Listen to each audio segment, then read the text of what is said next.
Alrighty, yo, what is going on, everybody? It's your boy, Mr. DDG94, back with another reaction video. Today we're going to react to Cartoon Network Checker Pass, Rise and Fall by Era. So we're going to go by the eras of their rises and their falls and their rises again. So yeah, without further ado, let's get right into this. As you all know, I am a Cartoon Network kid. I watched Nickelodeon, but I didn't watch it heavy like I watched Cartoon Network. And I for damn sure wasn't a Disney kid because who the fuck was watching Disney like that? But anyways, though, if it wasn't the movies, wasn't nobody really trying to watch Disney, bro. Especially with the way Disney is now, I'm pretty sure nobody's trying to watch Disney Channel. But anyways, though, without further ado, let's get right into this. All right, I'm ready. Illuminating television. Everyone's favorite channel, Cartoon Network, has been reduced to limited series and reruns. And after 30 years, Cartoon Network is in the same boat as its competitor Nickelodeon. Due to the recent mergers with Warner Bros. Discovery and the entertainment industry roles for the last few years have brought the once legendary network to its knees. To understand it, we must go through every era of Cartoon Network.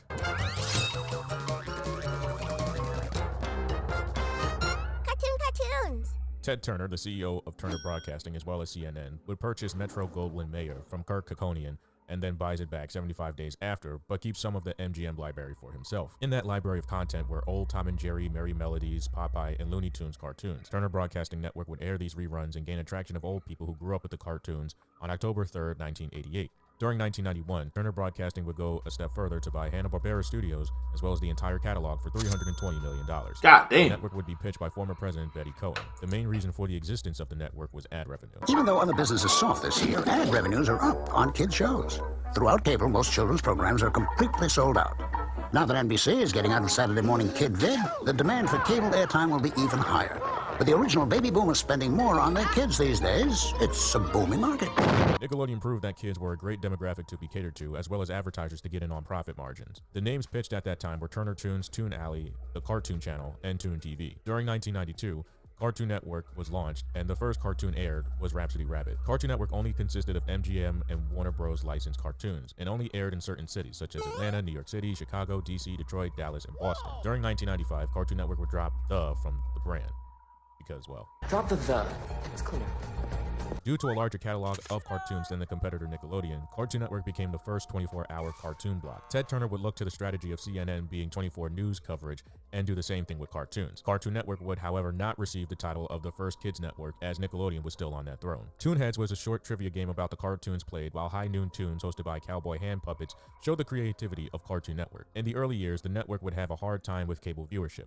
So as a result, Turner would bundle packages with cable companies and would give Cartoon Network as a bonus with TBS and TNT. By 1994, it was on the top 5 most watched channels in the country. Shows that would be shared with TNT and TBS during those times were The Adventures of Johnny Quest, SWAT Kats, Cartoon Planet, and Two Stupid Dogs. The first Cartoon Network original was The Moxie Show, where a janitorial dog named Moxie would tamper with the network signal to give commentary and trivia.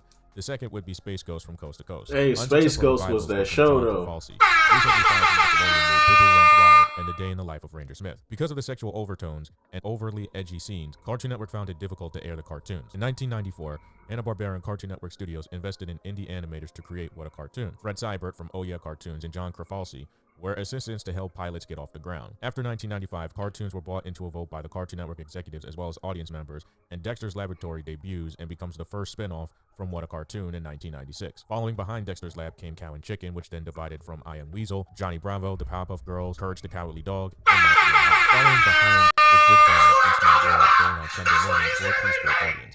Cartoon Network Online would debut interactive games and merchandise from Cartoon Planet with certain ads backing it up. During this time, Turner Broadcasting merged with Time Warner, who at the time dropped Nickelodeon after profit losses and merging with Viacom. In 1997, Toonami debuted with Dragon Ball Z, Sailor Moon, Thundercats, and Mobile Suit Gundam Wing, after the anime craze was gaining traction in the 90s. Due to the high viewership in Cartoon Network, a sweepstakes Dexter's Duplicate Summer was held as the channel was airing in 48 to 54 million households with a demographic of ages 6 to 11. In 1999, Ed, Edd n Eddy debuted after Danny Antonucci was there to make a cartoon series. Nickelodeon would restrict the series with creative freedom, while Mike Lazo opened the door for the series with a creative power and creative freedom. Cartoon Network series were becoming popular that the Friday night block Cartoon Fridays would air new episodes of the show, revolutionizing the way new episodes and cartoons would debut on Friday nights. In the 2000s, premiered Sheep in the Big City, which didn't last long, while Boomerang launched to move all of the old MGM and Warner Bros. Cartoons. Following in 2001 was Grim and Evil, which divided to the Grim Adventures of Billy and Mandy and Evil Con Carne.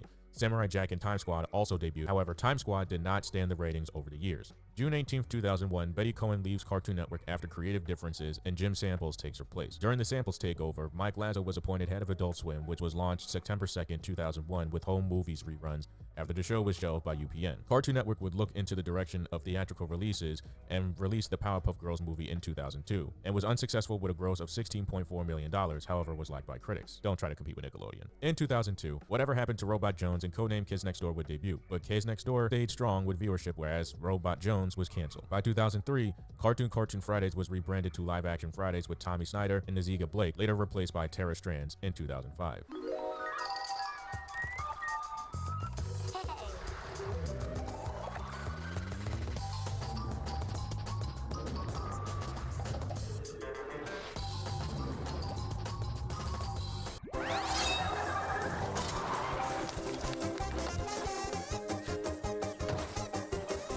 On June 14, 2005, Cartoon Network rebranded and updated the logo from checkerboard to C and N with the slogan, This is Cartoon Network. The City was produced by Joe Gregory and Lachima, known by many as the most creative and legendary era due to the fact that the bumpers incorporated all of the cartoon elements in areas of cartoon shows. Pretty Megas much. XLR, Foster's Home from Imaginary Friends, and Hi Hi Puffy Ami Yui were debuting. Due to the low viewership of Megas XLR, it was written off as a tax write-off.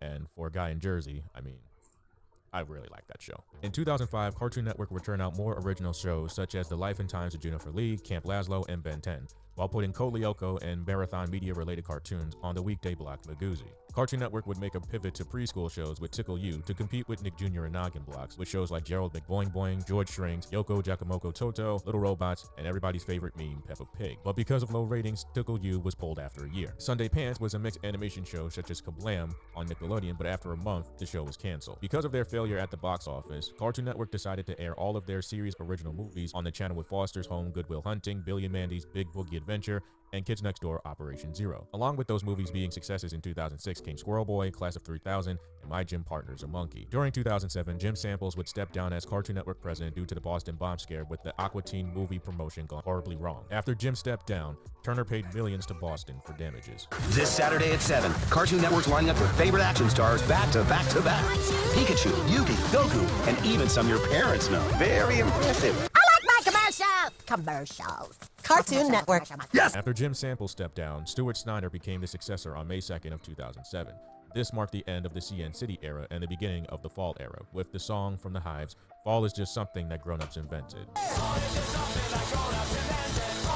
Alright, enough of that. Shows coming out of this era were Out of Jimmy's Head, the spin-off of Reanimated, and Chowder, while also getting Teletoon shows installed such as George of the Jungle, 16, Total Drama Island, every series of it, League of Super Evil, and Bakugan Battle Brawlers. In 2008, The Marvelous Misadventures of Flapjack by J.D. Quintel was debuted, while Cartoonstitute, which was created by Craig McCracken, Rob Rosenti, and Rob Sorcher, was in production. Because of the demand of new cartoons, the show was canceled within 20 months. However, Uncle Grandpa, Regular Show, and Secret Mountain Fort Awesome came out of the failed show. September 20... See, around this time frame, I was done with the cartoons, bro. I would only turn on the I would only come to Cartoon Network only for Toonami. That was it. I would just go here to watch Dragon Ball Z and Naruto and One Piece. That was it. Anything else, like if it wasn't like a Courage the Cowardly Dog, Dexter's Laboratory, or Ed, Edd n Eddy reruns, I wasn't sticking around. I didn't want to watch none of the new shows. 2008, I was like,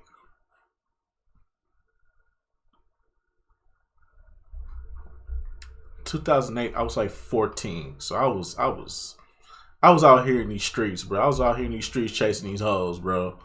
I was out here chasing these hoes, doing shit that I shouldn't have been doing in somebody's daughter bedroom. I'm sorry. It is what it is. I'm sorry. It is what it is. It is what it is. Who's a freaky ass nigga? Who's a freaky ass nigga? Who's a freaky ass nigga? I'm just saying though. I was out here in these streets, bruh. 28th of 2008, Toonami shuts down after 11 years of airing, while during 2009, Craig McCracken would leave Cartoon Network after a decade of making cartoons for Cartoon Network. During this time, Cartoon Network would get into shorts called Wedgies, with the talented Mr. Bixby, Calling Cat 22, Big Baby, Nacho Bear, and Roller Squirrels. This would be known as the downfall of the CN era, but it gets a whole lot worse. Yeah, my brisket, no respect. What does Scooby do that we neglect? We be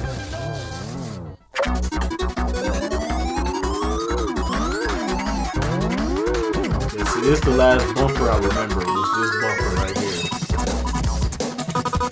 Yeah, this was the last bumper I July remember. 14th of 2008, the news era took over Cartoon Network with these Funko Pop-looking mascots, which came from the DIY toy Mooney. Tristan Easton, the animator, was in charge of this era, created by Crew 972. While the lineup was still intact, Cartoon Network would take a turn for the worse. Cartoon Network would abandon the content it created to make CN Real, with shows like Dude, What Would Happen, Slam Ball, The Outsiders, Destroy, Build, Destroy, and Survive This. This era would be known as Cartoon. Yeah, see, this is when Cartoon Network lost me forever, bro. This was the time frame where Cartoon Network lost me forever, bro. I was gone. I wanted to come back to Cartoon Network, but I couldn't, bro. They was doing shit like this, bro. This era right here was the worst fucking era of Cartoon Network. And it was around this time that I think Toonami got canceled for a good amount of years. Toonami was just gone. They canceled it, bro. But they were still showing Naruto and Dragon Ball episodes before Adult Swim would come on. So that was the only good thing. They would still show anime here and there. But for the most part, I was done with Cartoon Network at this point, bro. I was just out here in these streets chasing these hoes, bro. For real. Cartoon Network stagnation period, and would put Cartoon Network down under for years to come. After the Nudes era, Cartoon Network would rebrand with Check It, and was prototyped in 2010 until it was perfected with a new logo design. By that time, it would be known to some as the Cartoon Renaissance, as Adventure Time was debuted after being rejected by Nickelodeon. Along with that came Problem Solvers, The Amazing World of Gumball, The Looney Tunes Show, Ben 10 Omniverse, Green Lantern, Thundercats, and Ninjago Masters of Spin Jutsu. Yeah, I was gone by then. Tried to make a comeback by this with point, I Elemental was History gone. And Tower Craft. I was gone. But got canceled because, let's face it, no one is watching it. Hole in the Wall was the last installment of CN Real, albeit YouTube becoming popular during the 2000s birthed the high fructose adventures of Annoying Orange. We don't want to go back to those times. Because bullying and cyberbullying were a huge epidemic, the Stop Bullying Speak Up campaign in July 4th, 2012 was established to raise awareness on bullying in schools with a documentary Speak Up to bring up the recent deaths due to bullying. While in 2013, new programming Teen Titans Go, Steven Universe, Clarence, Tom and Jerry Show, Mixers, Garage Band, Beware the Batman, Legends of Chima, Total Drama All-Stars, and the new Powerpuff Girls reboot started to happen. March 6, 2014, Stuart Snyder steps down and Christina Miller becomes the successor. Fast forward May 6, 2016, Cartoon Network changes to the Dimensional Era, created by Bent Design Lab. Months later, AT&T merges with Time Warner for $108.7 billion and becomes Warner Media during the merge. Warner Media would celebrate with Cartoon Network for the 25th anniversary and turn Cartoon Network into what Nickelodeon became, a tourist attraction with a cruise line to boot. AT&T would also move assets from every branch of Cartoon Network and make it under one umbrella under Warner Bros. Entertainment. November 27th of 2019, Christina Miller would step down and Michael Olween would become the successor.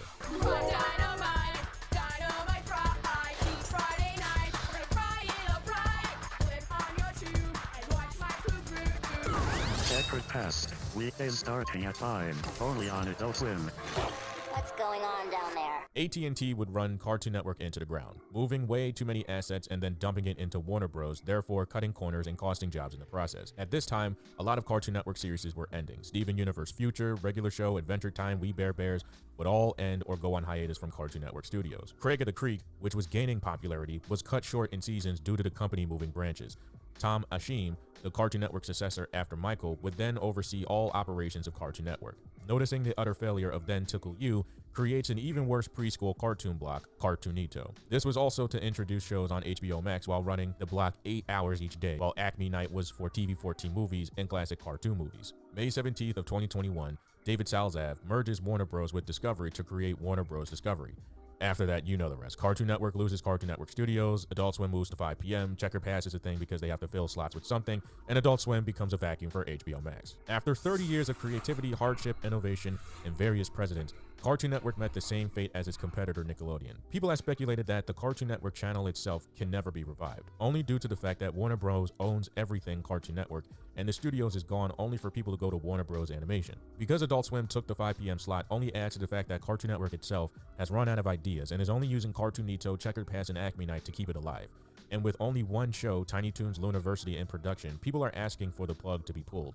Checkered Pass makes little to no sense because you can watch it on streaming services or web-based platforms, to where the block is just an old Cartoon Network with Adult Swim bumps. Because basically that's what it is. A future for the network is very grim, no pun intended. Because of the new merges, Cartoon Network is at a standstill with content. And with various animators like Craig McCracken, J.G. Quinto, Mike Savino, Jendi Tartarovsky tired or let go from the network, who now takes the role in Cartoon Network's revival? To be fair, will we ever see revival at all? It's a shame what happened in Cartoon Network.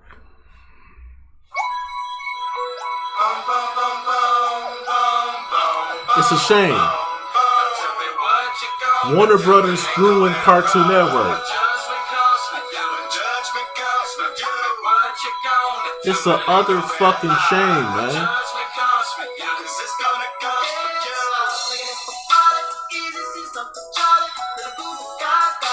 And I'm gonna miss everybody on It's a shame what happened to Cartoon Network, bro. This used to be the most creative and innovative channel to ever exist, bro.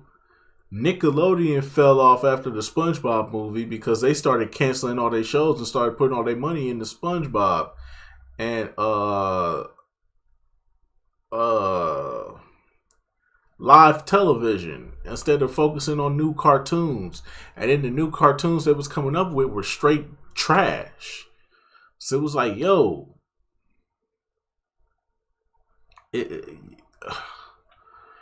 I think I bowed out of cartoons at the right time, because I don't know how these kids can get into cartoons nowadays. I see why these kids ain't getting into cartoons and they're getting into adult shit at young ages and shit.